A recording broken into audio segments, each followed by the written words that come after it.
स्थानीय लोकनाथ रोड स्थित सारस्वत विद्या निकेतन और सारस्वत सेकेंडरी स्कूल रे 79तम स्वाधीनता दिवस महासमारोह पालित हो जाइछि।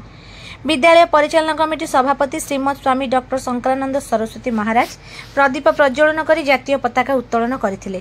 प्रधान शिक्षयित्री सुजाता महापात्र स्वाधीनता संग्रामी मानकर त्याग और बलिदान संबंध में स्मृतिचारण करथिले।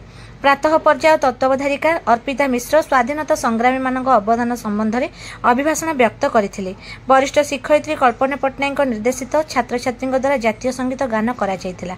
विद्यालय छात्र छात्री मानक द्वारा भाषण योगासन और देशात्मबोधक नृत्य संगीत परिवेषण करा जायतिला एवं छात्र छात्री द्वारा चित्ताकर्षक प्यारेड प्रदर्शित होइतिला।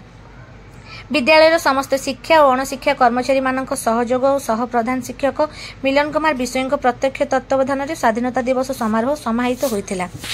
स्वाधीनता दिवस उपलक्ष्य आयोजित जातीय पताका तलरे उपविष्ट सभारे सारस्वत विद्या निकेतन सारस्वत माध्यमिक विद्यालय प्रधान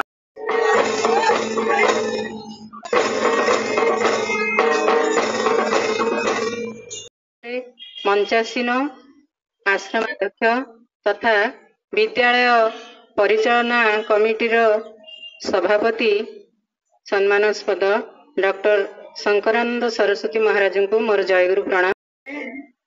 एवं ये विद्यालय जे प्रधान अनुरोध करवा महाराज को आसन अलंकृत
सुंदर भाव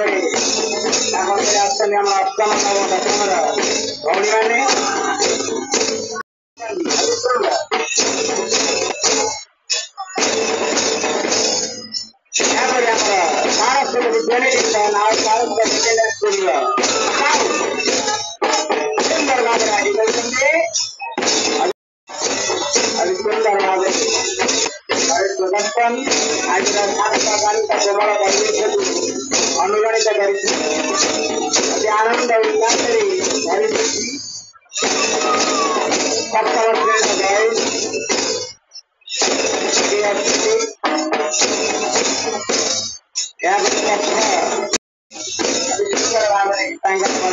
प्रदर्शन कर